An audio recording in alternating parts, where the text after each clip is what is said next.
자, 수업할까요? 네.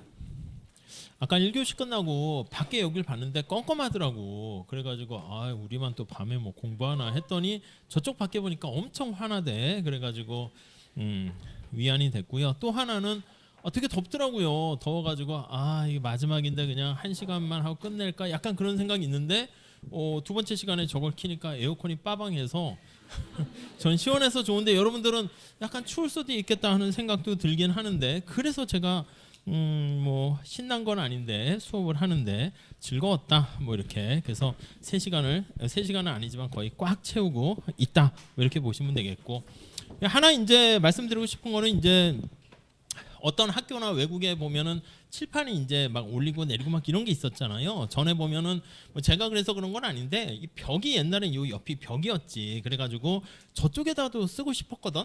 여러분들이 맨날 앞에만 보고 이게 좀 그렇잖아. 자, 여러분 운동도 할 겸 저쪽에다가 판서라면 고개 이렇게 돌려서 하고 뒤에 아깝잖아. 뒤에도 판서하고 그러면 칠판을 안 지워도 되지. 그러니까 1교시는 여기서 하고 2교시는 저기서 하고 3교시 저기서 하면 여기 제일 앞에 앉은 친구들이 제일 뒤에 앉은 친구들이 되고 뭐 이렇게 했으면 좋겠는데 그거까지는 지금 못 하고 있긴 해요. 근데 보니까 어느 순간에 저렇게 약간 글씨를 쓸 수 있게 변한 것 같습니다. 쓸데없는 얘기 그만하고 진도 좀 나갈게요. 307페이지 한번 볼게요.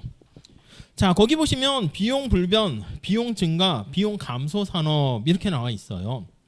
자, 이게 뭐냐면 우리 노동과 자본을 투입을 해서요.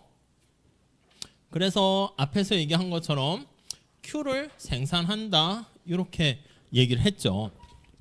아니 근데 만약에 이 생산을 이렇게 증가시키게 되면 이게 주문이요 이렇게 해서 주문이요 이렇게 주문이요 그러니까 우리가 이제 거시에서는 이제 공급보다는 수요가 중요하다 이렇게 해서 우리가 지금 얘기하는 거는 노동과 자본을 투입해서 물건을 만들면 그래도 기본적으로는 살 사람이 많이 있다 전제하는 건데 우리가 지난번에 본 것처럼 생산자 이론에서는 먼저 몇 개를 생산할 것인가가 결정이 된다고요.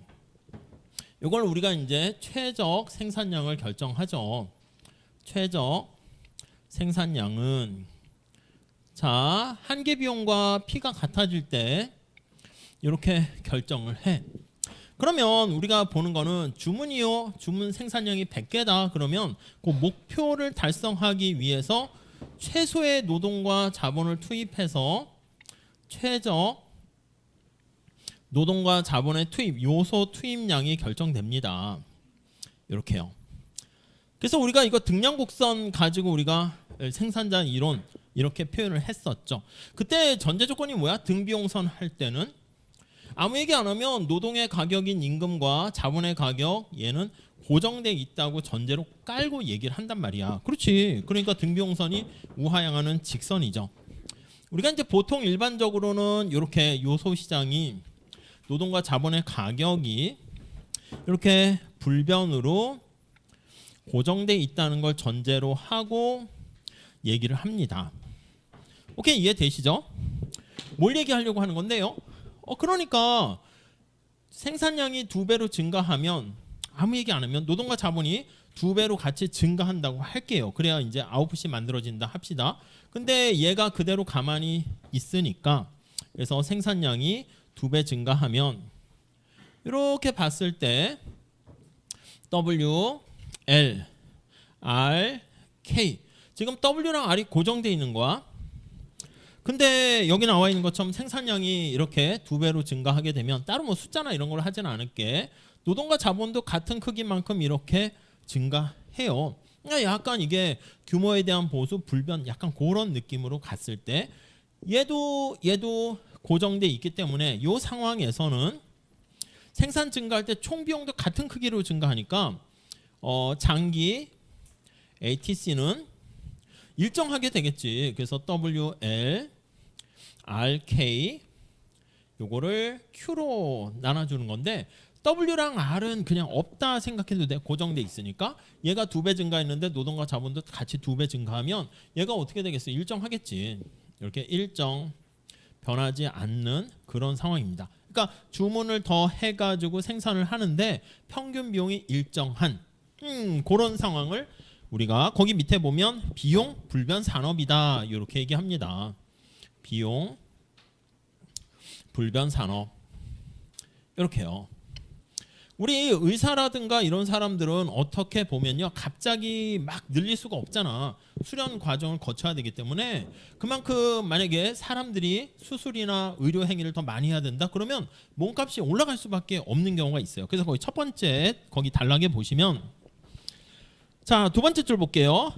아무 얘기 안 하면 보통 이런 가정이 깔려 있어. 이렇게 불변이라는 가정을 깔고 보통 문제를 내요. 그래서 거기서도 보면 여기에는 암묵적 가정이 깔려 있어서 산업의 생산량이 변해도요, 총 비용 곡선은 변하지 않아요. 그래서 이 산업이 비용 불변 산업이다 이렇게 되는데, 자, 밑에 다음 단락 비용 증가 산업을 볼게요. 산업의 생산량이 증가함에 따라서 얘가 증가해, 생산량이 증가해. 그럼 노동과 자본이 당연히 이렇게 증가하는데 여기서 그냥 끝나는 게 아니야. 노동을 더 많이 생산할 때 파생 수요 성격이죠. 생산 요소는 주문이요 하면 L이 증가하면 생산 요소 시장은 파생돼서 영향을 받아요. 근데 노동과 자본을 더 많이 채용하려고 하는데 이 사람을 쉽게 늘리지 못하게 되면은 당연히 이것도 쓸까? 당연히 W랑 R도 몸값이 올라가니까 올라간단 말이야. 이렇게 위에랑 밑에 차이점 이해되십니까?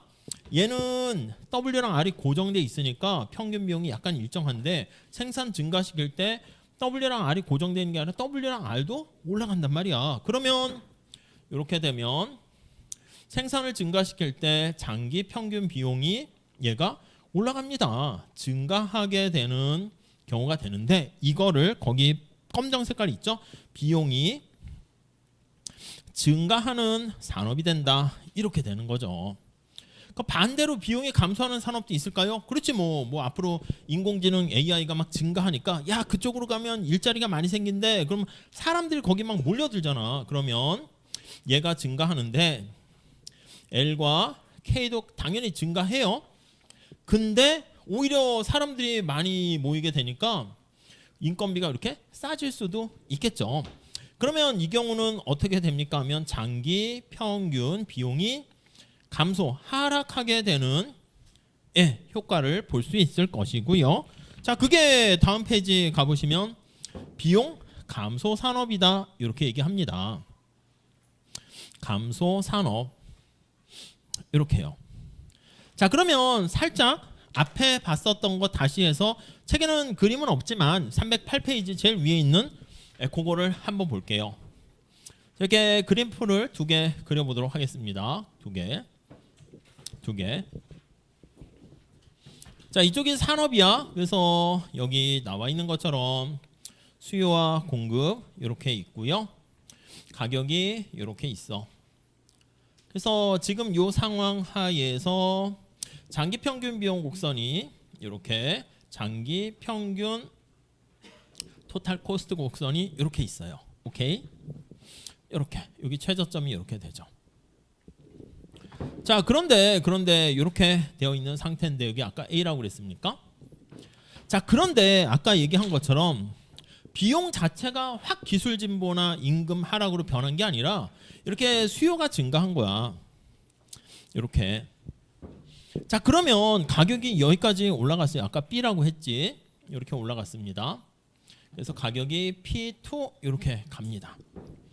자, 그런데 요게 일시적인 균형이지 B에서는 그대로 머무를 수 없고 생산 공급이 증가해서 C로 이렇게 내려왔단 말이죠. 오케이? 지금 여기 나와 있는 것처럼 이렇게 산업 전체의 생산이 증가하게 돼요. 요거지 요거. 이게 증가하게 됩니다.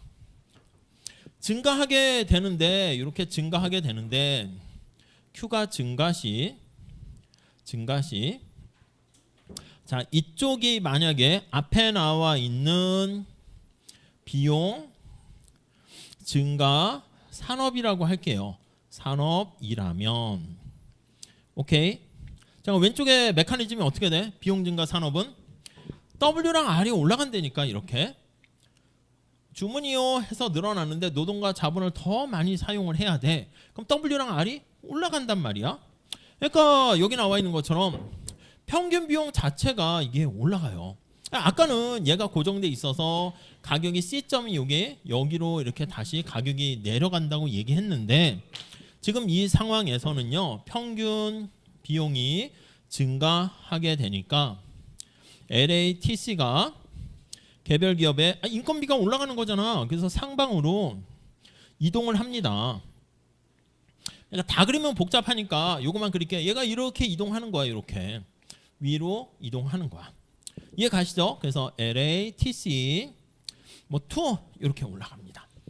그러니까 원래는 아까 했을 때는 가격이 이렇게 갔다 공급자들이 여기까지 증가해서 가야 되는데 거기까지 가지 못해. 그럼 손실이야. 새로운 최저점이 여기로 가게 되는 거야. 자, 그러니까 여기 보시면 점점점점점 돼가지고 C점까지 공급자가 증가하는 게 아니라 최저점이 올라가게 되면서 공급 곡선이 여기까지만 이렇게 증가하고 끝나요. D라고 할게요. 아까랑 차이점 이해되세요?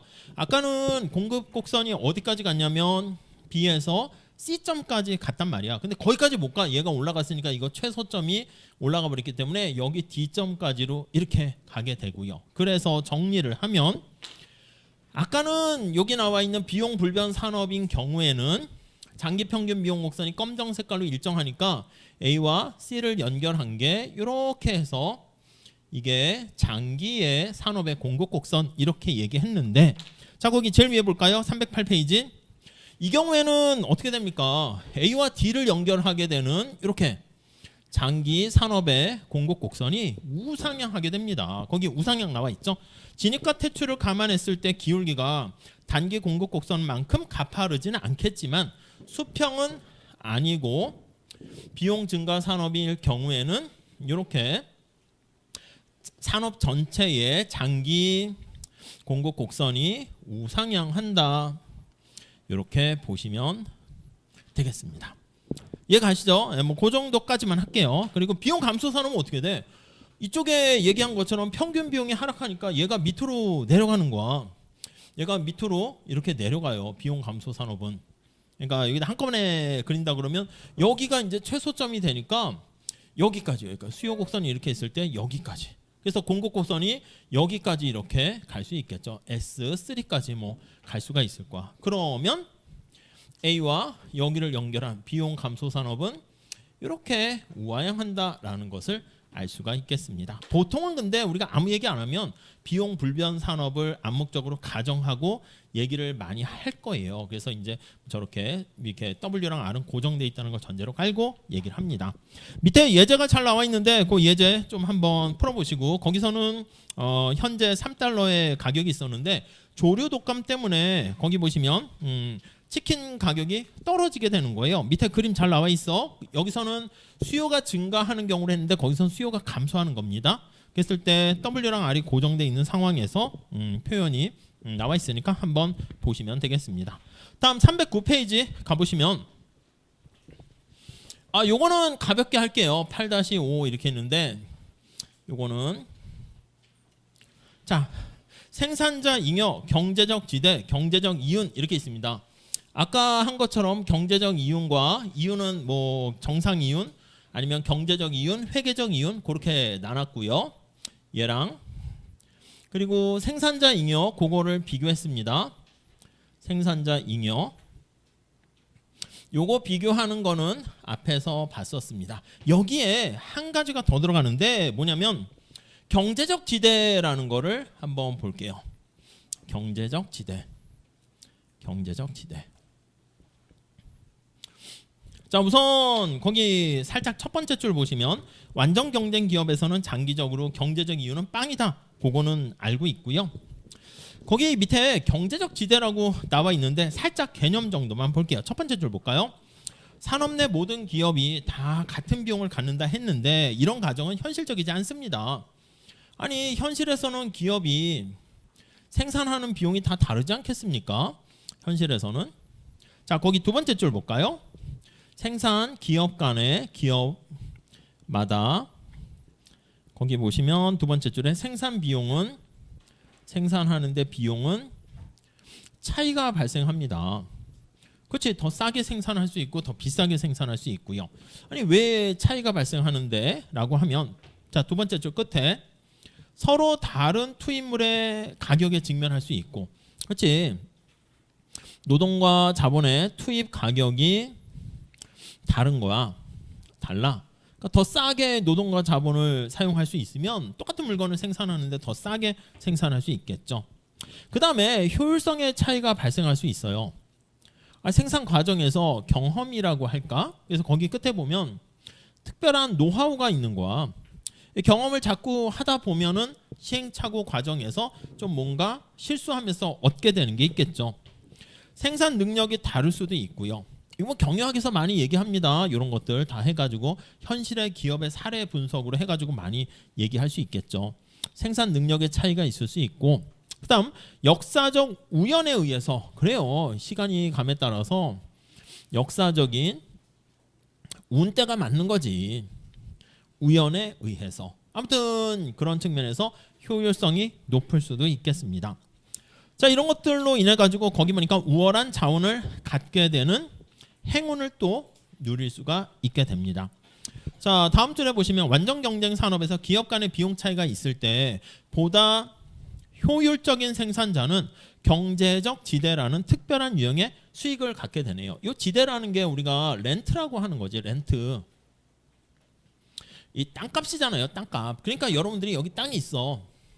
땅에 똑같은 노동과 자본과 시간과 사랑과 정성을 쏟아부어도요, 좀 신기한 게 얘네들은 10 이렇게 이득을 얻게 되는데, 아니 여기 땅덩이는 딴 데보다 3배의 성과가 나오기도 해요. 그러니까 약간 탁월한 뭔가 우월한 뭐 유전자에 의해서 똑같이 투입했는데 더 잘해. 뭐 재능일 수도 있겠죠. 뭐 손흥민 선수가 뭐 똑같이 노력 열심히 했겠지만 남보다 효과가 더 좋아요. 그래서 이런 것들은 많지는 않죠. 다른 데는 10 이만큼의 수확을 거두는데 더 많은, 이렇게 이걸 우리가 지대라고 얘기합니다.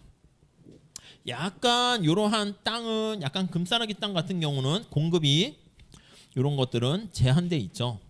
그래서 원래는 이렇게 차액지대라는 표현을 쓰게 되는데, 요거를 이제 현실에서 이렇게 확장해서 응용을 할 때는요.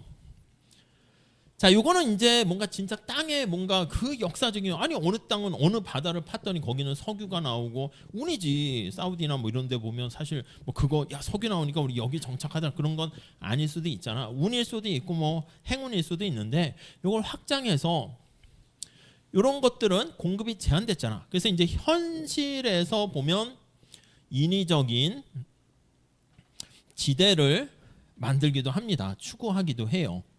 이게 뭐야? 우리가 현실에서 봤을 때 뭐 변호사나 회계사, 세무사, 의사 인원을 제한하잖아. 나름대로 이유는 있겠지. 너무 많이 늘리면 안 된다. 뭐 퀄리티가 떨어진다. 있긴 하지만 안에서 경작적으로 그냥 이렇게 또 보면 한 측면에서는 공급을 제한시켜야지 거기서 이득이 더 많아지는 거죠. 인위적으로 지대를 만들고 이런 것들을 지대 추구 행위다. 이렇게 표현을 합니다.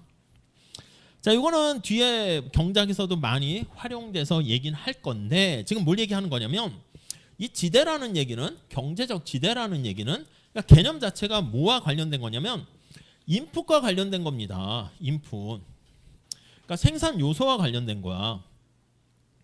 생산 요소와 관련이 돼 있습니다. 관련. 오케이. 아니 그러니까 앞에서 얘기한 것처럼 이렇게 보통 이제 우상향 하는 걸로 할게요. 노동이라 할까요? 노동에 대한 공급, 노동에 대한 수요 이렇게 있어서 여기가 이제 균형 이렇게 됐다 합시다. 아니 그러면 이만큼 했을 때 임금을 똑같이 받아요. 임금을 똑같이 받아. 뭐 300만 원 받는다 할게. 근데 여기 있는 첫 번째 오는 사람은 요만큼의 노력을 통해서 똑같은 결과를 도달해. 그러니까 이게 생산 요소인 노동시장에서 근로자 입장에서 이 빨간 색깔로 표현하는 건 뭐예요? 근로자가 나는 이만큼 비용과 스트레스와 고통을 받았으니까 이만큼 최소한 나 이만큼만 받고자 하는, 이거 이상만 주면 나 노동력 제공하겠어, 토지 제공하겠어 이렇게 되는데 그 이상을 받게 됐네. 그래서 여기 빗금친 요게 바로 지대라니까. 이게 경제적 지대 이렇게 보시면 되겠습니다. 그 이상을 받은 거야. 지대. 생산자 잉여랑 비슷합니다. 맞아요, 비슷해요. 근데 이 생산자 잉여는 지금 관심 대상이 다르다니까. 그래서 경제학에서는요, 그래프가 많이 등장하는데 시작 자체가 수평축에 어떤 변수가 있지? 수직축에 뭐지? 그걸 봐야 돼. 얘 Q야, Q. Q가 여기는 이제 비용과 여러 가지 가격 이렇게 놓게 되는 거지. 시장 전체로 해서 표현할 때는 비슷해 보이긴 하지만 요만큼 생산량이 결정되면 요 크기만큼 요거를 우리가 생산자 잉여 이렇게 얘기합니다. 그래서 형태는 비슷해 보일 수 있고요. 이렇게 공급이 극단적으로 제한돼 있으면 요 공급 곡선이 수직이 됩니다. 수직이 되는 극단적인 상황에서는 이렇게요. 진입을 아예 못하는 거야. 그럼 이게 공급 곡선이 수직으로 변하면 여기다 조그맣게 그릴게. 이렇게 수직이 됩니다. 그럼 수요 곡선이 이렇게 있어. 그러니까 우리가 봤을 때 뭔가 훌륭한 재능을 갖고 있는 뭐 탤런트라든가 아니면 뭐 그런 사람 있잖아. 손흥민 선수 같은 경우도 어떻게 보면 재능을 갖고 있는 건데 자기가 다른 축구 선수, 공격 선수에 비해서 차이는 있겠지만 약간의 차이야. 약간의 차이. 어떻게 보면은 그 안에 현미경 갖고 보면 이게 엄청난 기량의 차이인데 아마추어가 이렇게 봤을 때는 뭐 엄청나게 이게 차이가 나는 거지. 가끔 축구할 때나 아니면 교수님들 중에서는 저는 안 하는데 테니스 치시는 분들도 있고요. 알게 모르게 테니스 교수님들끼리 대회가 열려. 그래서 뭐 서울대학교의 교수님, 뭐 경제학과 교수님과 뭐 강원대학교에 뭐 해서 결승전도 어떻게 하다 보니까 유튜브에 막 이런 게 있더라고요. 그래서 이거 내가 아는 교수님이 준결승에 갔네. 그래서 이렇게 봤는데 우리가 이제 프로 경기 할 때는 막 소리도 지르면서 확 날렵하게 하는데 그 교수님이 그 나름 대학 교수님들 사회에서는 테니스 왕이거든요. 진짜로 엄청 잘 치는데 유튜브 보니까 오리버리해. 이렇게 달려가다 탁 아니 저게 뭐지? 근데 이제 거기서 와 이겼다 이렇게 하는데 약간 그런 거지. 그러니까 프로 눈높이에 보다가 이게 딱 보면 이게 뭐야? 이렇게 되는 것처럼. 그러니까 약간 그 안에 들어가서 보면 또 이제 격차가 현격한 격차지만 전체에서 보면 또 뭐 그닥 그러니까 유재석이나 이런 사람들도 아주 진행을 매끄럽게 잘하지만 뭐 그냥 또 이렇게 여러분들 중에서 잘하는 사람들에 비하면 또 그렇게까지 연봉이 엄청 많고 소득이 많은데 만약에 그런 엔터테인먼트 산업이 없으면 어떻게 됩니까? 같이 뭐 똑같이 공장에서 일하면 뭐 연봉 비슷하지 않겠어? 근데 그런 게 있어가지고 요만큼 그러니까 공급 곡선이 어떻게 되냐면 여기서 이렇게 되는 거야. 여기까지는 거의 이렇게 있다가 이렇게 되는 거지. 그러니까 요 차이만큼이 이게 지대인데 이게 다 지대 아니겠습니까? 거의. 만약에 손흥민 선수가 뭐 잘 모르겠지만 만약에 500억을 받았다, 5천억을 받았다. 이렇게 되면 다른 기회비용 하는 거 연봉 뭐 1억 받았다. 그럼 나머지가 다 지대니까 비율로 따지면 대부분이 지대. 그러니까 그런 재능을 가지고 있는 사람이 제한됐기 때문에 그런 거죠. 아무튼 요거는 저 뒤에 생산 요소 시장에서 좀 더 많이 하는데 우리 책에서는 조금 앞에 가지와 가지고 생산자 잉여랑 경제적 지대랑 다른 개념이다. 그걸 얘기하는데 그 핵심 포인트가 뭐냐면 약간 요거야. 수평축에 Q 여긴 L. 오케이? 자, 그래서 거기 내용들이 지대라는 얘기가 쭉 있게 되고요. 309페이지 넘어갈게요. 310페이지에 보면은 내용이 엄청 많아 보이긴 해요. 근데 우리가 다 배웠던 얘기긴 해요. 근데 그걸 제가 원래 하나하나 더 예전 같으면 설명을 더 드릴 텐데 거기 밑에 마지막 단락 있죠? 거기 위에 중간에 고딕 있는 거에 포인트를 중심으로 보시면서 마지막 단락 경제적 지대는 기업이 특별한 투입물로부터 얻는 순수입을 측정해서 능력이 탁월한 경영자 그리고 재능이 있는 사람 행운을 가진 덕분에 비용이 낮아질 수도 있고요. 그 다음 블러블러 해가지고 밑에 고객의 밑에서 네 번째 줄 고객의 접근성에 더 유리한 지리적 위치 갑자기 내가 영종도에 땅이 있었는데 갑자기 거기 공항이 들어섰는데 내가 힘을 쓴 건 아니고 운이지 뭐 갑자기 뭐 시가 뭐 세종시가 내려간다네 내가 거기 쓸모없는 땅인 줄 알았는데 그게 다 비싸게 팔리게 됐네 국가가 매입하게 됐네 그럼 갑자기 돈이 막 생기는 것처럼 그런 지리적 위치 때문에 기업이 낮아진 기업이 생길 수 있고요. 맨 마지막에 요거야 상대적인 약간 비용의 차이에 의해서 얻게 되는 그 차이만큼이 그걸 우리가 지대라고 하는데요. 311페이지. 그 마지막 있죠. 마지막. 그 앞에는 제가 살짝 말씀드린 거 그 내용만 보시면 되는데 마지막 311페이지 마지막에 그 제목 보시면 보라색 깔로 경제적 지대랑 경제적 이유는 다르다. 물론 생산자 잉여량도 달라요. 그 얘기가 거기 나와 있는데 요거는 여러분들께서 한번 혼자서 읽어보고 좀 소화를 한번 해보려고 해보세요. 많지는 않으니까. 근데 이게 잘 생각하면 이해가 되는데 얼핏 보면 될 듯 말 듯 그렇게 됩니다. 두 개가 달라서. 자, 그래서 그거 한번 봐 보시고요. 그러니까 그걸 가지고 어떻게 문제를 낼 수 있냐면 그 밑에 응용해 가지고 낼게요. 그 위에 걸 낼지 밑에 걸 낼지 모르겠는데 우선 문제만 볼게요. 문제 제일 위에 볼게요. 잠깐. 위에서 세 번째 줄 경제적 이윤과 경제적 지대가 다르다. 거기 이쯤에서 다소 혼란스러울 수 있겠다. 아예 얘기를 안 하면 혼란도 모르니까 안 할 텐데 괜히 알려줘가지고 진짜 혼란스러울 수 있어요. 뭐냐면 앞에서 완전 경쟁 시장에서 경제적 이유는 빵이라고 그랬잖아. 장기에는. 근데 여기서 기업들의 비용이 다를 경우에 그럼 경제적 이윤을 지대를 누리게 된다고 하는데 아니 경제적 이윤이 빵인데 경제적 지대를 누릴 수 있나?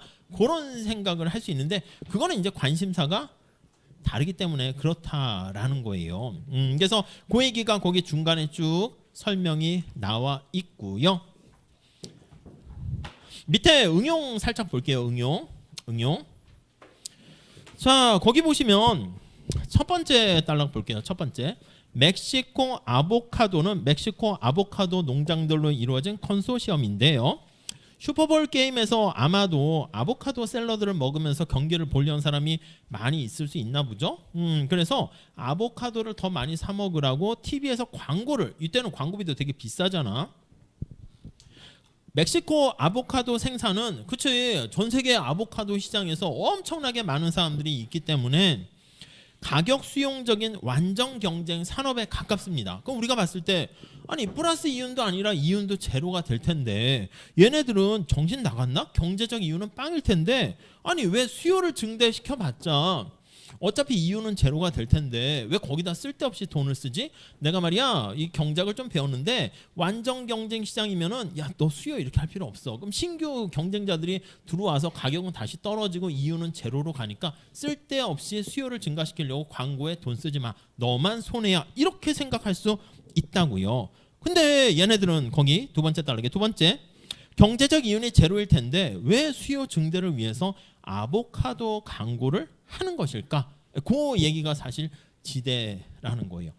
알듯 말듯 좀 그렇죠. 이거 한번 잘 읽어보세요. 제가 설명을 드릴까 했는데 시간이 좀 애매해서요.